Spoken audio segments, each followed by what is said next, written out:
Ya, bagaimana pergerakan di pasar komoditas? Kita akan terhubung dengan analis dari Monex Investindo Futures, Vicky Armanani. Selamat pagi, Pak Vicky. Selamat pagi, Pak. Kalau kita melihat di bursa saham ini turunnya harga minyak sangat mempengaruhi pergerakan bursa saham. Bagaimana dengan komoditas?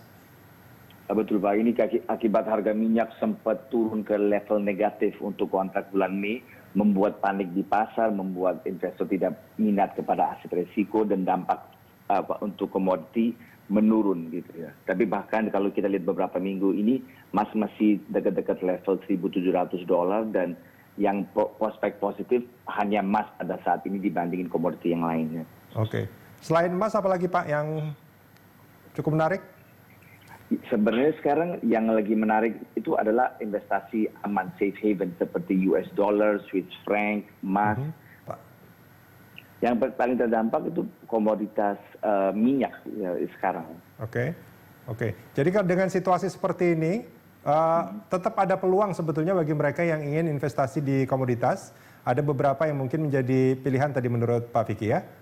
Ya, jadi bisa digunakan analisa teknikal untuk short term trading atau maksudnya emas pada saat ada rally yang kuat justru bisa diambil kesempatan untuk jual dahulu karena sekarang ini di Amerika pun kenapa emas itu bisa jadi negatif harganya, kan lucu gitu. Itu akibat tidak ada tempat storage lagi untuk minyak. Jadi waktu bulan Mei punya kontrak berakhir harus delivery physical. Turun ya?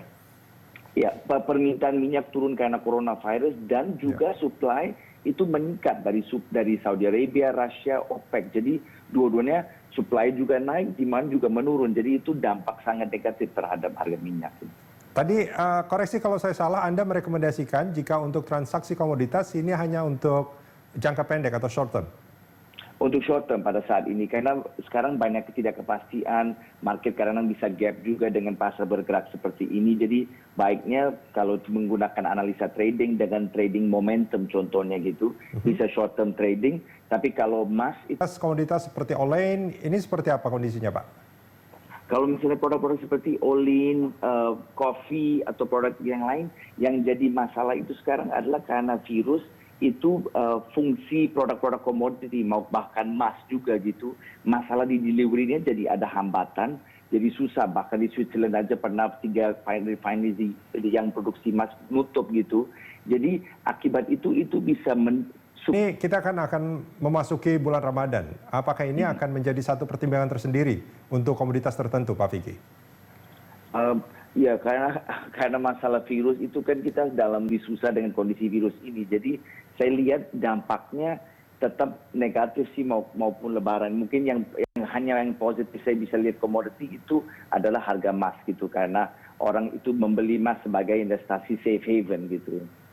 Baik, ini kalau kita melihat memang nampaknya dari tadi Pak Vicky menyebut hanya emas sebetulnya yang masih layak untuk ditaruh investasi kita di sana ya? Ya, untuk ditaruh dan saya melihat kalau minyak sempat karena minyak itu sangat volatile, ada kenaikan di minyak itu jadi kesempatan untuk dijual justru bukan beli. Oke, Pak Vicky, ini Anda merekomendasikan emas, tapi di sisi lain dengan perekonomian yang sekarang tidak terlalu baik sebetulnya. Apakah Anda lebih memilih untuk investasi di emas atau lebih baik pegang cash?